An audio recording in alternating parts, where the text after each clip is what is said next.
foyda va tijoratlashtirish, ya'ni patentni qanday qilib daromadga aylantirish mumkin, shunga to'xtalganmiz. Patentni monetizatsiyalash, o'zi ishlab chiqarish, bozorda yagona bo'lasiz, raqobatsiz yuqori narxni va unikallikni saqlaysiz. Bu sanoat namunasida ham bo'ladi, foydali modelda ham bo'ladi, ixtiroda ham bo'ladi. Ya'ni pullashtirish, litsenziya berish, boshqalarga foydalanish huquqini berib, doimiy foyda olasiz, patent o'zingizda qoladi. Tovar belgisida ham, sanoat namunasida ham bizda bo'ladi.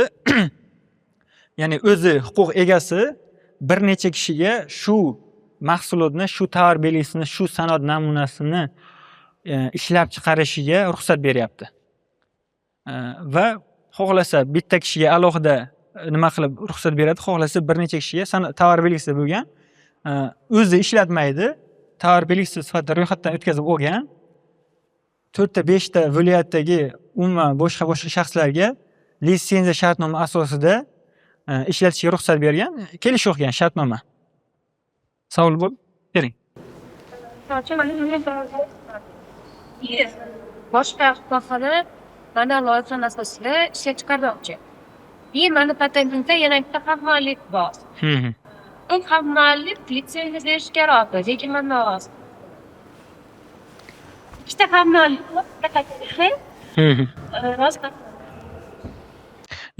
u paytda bo'lmaydi. Bo'lmasligi kerak. Ya'ni men aynan bilmayman, lekin tovar belgisida nimada bor? Ikki taraf, ya'ni to'liq rozilik asosida bo'ladi. Ya'ni kitoblarda ham bo'ladi. Masalan, ikki kishi muallif bo'lsa agar, bitta muallifning roziligi bilan u to'liq ishlab chiqaruvchi huquqiga ega bo'lib qolmaydi. Litsenziya to'liq o'tadi yoki litsenziya berish huquqiga ega bo'ladi degani emas. Ikkinchi tarafni ham roziligi kerak, ya'ni ham muallifni ham roziligi kerak bo'ladi o'sha korxona ishlab chiqarishga ruxsat olish uchun. Shunaqa. Huquqni sotish qilib olish mumkin, foyda daromad ko'rish mumkin. Patentni to'liq boshqa shaxsga sotish orqali bir martalik yirik daromadga ega bo'lishingiz mumkin. Bunday holatlar hozirda amalda juda ham ko'p. Endi huquqni sotish, ya'ni olgan muallif hisobida o'zi turadi, lekin huquqni boshqa kishiga beradi. Tovar belgisida, sanoat namunasida shunaqa. Aktiv investitsiya, patentingiz borligi sababli investor va xalqaro sarmoyalarni jalb qilishingiz mumkin. Litsenziya g'oyani ijaraga berish.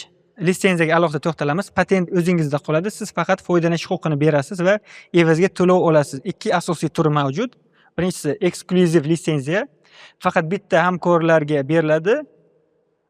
Yuqori to'lov, lekin bozorda yagona u ishlaydi. Ya'ni sizni kelishuvingiz bo'yicha, ikki tarafning kelishuvi bo'yicha boshqa kishiga berilmaslik sharti bilan unga litsenziya shartnomasi berilyapti. Litsenziya shartnomasida ham muddati bor. Beruvchi shaxsni xohishiga ko'ra. Masalan, siz 5 yilga tuzyapsiz. 5 yillik muddat tugadimi, undan 5 oy 5 oy bo'ldi misol uchun. Sen u joyda ishlatishing mumkin emas. Faoliyating to'xtat deb murojaat qilishingiz mumkin. Ya'ni patent guvohnomasi amal qilgunigacha degan narsa yo'q litsenziyada. Kelishuvga asosan. Tovar belgisida franchising shartnomasi bor, ya'ni franshiza degan narsa bor. Litsenziya shartnomasi bor. Litsenziya shartnomasi rasmiy intellektual mulk markazidan ro'yxatdan o'tkazilishi kerak, necha yiliga, qancha muddatga, nima huquqlar berilyapti.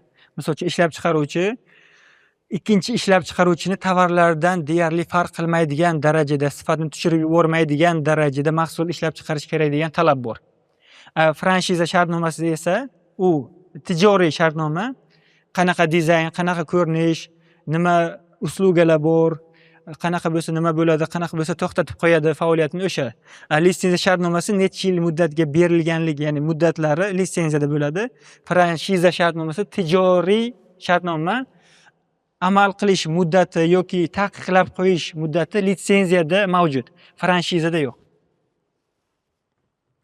Shu oddiy litsenziya bir vaqtda bir nechta kompaniyaga beriladi, ham birdan royalty daromad, ya'ni foiz ko'rsatishda olinadi. Royalty odatda sotuvdan foiz yoki har bir mahsulotdan belgilangan to'lov ko'rinishida. Misol uchun tovar belgisida franshizada McDonald's ko'pincha franshiza beradi, franshiza asosida ishlaydi. McDonald's ko'pchiligimiz bilamiz yoki o'sha Big Burger yoki boshqa nimalar bor. Mahalliy korxonalar ham bor. Franshiza shartnomasida o'sha go'shtini qayerdan olishi, bulichkani qayerdan olishi, nonni qayerdan olishi, hammasigacha ko'rsatib o'tgan bo'ladi, reklamalarni qo'ygan bo'ladi, ya'ni talablarni joriy qilgan bo'ladi o'sha franshiza shartnomasining ichida. Litsenziya shartnomasida ularni kiritib o'tilmaydi. Litsenziyada qonuniy asoslari, ya'ni necha yilga sifatini tushirib yubormasligi, necha yildan keyin muddat tugaydi yoki qancha summa asosida litsenziya shartnomasi tuzilyapti, shunaqa va Adliya vaziridan rasmiy ro'yxatdan o'tkaziladi.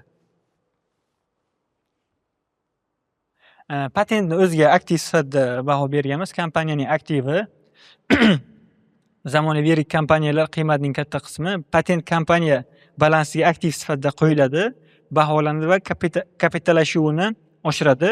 Bu shunchaki qog'oz emas, bu o'lchanadigan, sotiladigan va kapital jalb qiladigan boylik. Apple'ni misol keltirganmiz. Brend qiymati 607.6 milliard dollar.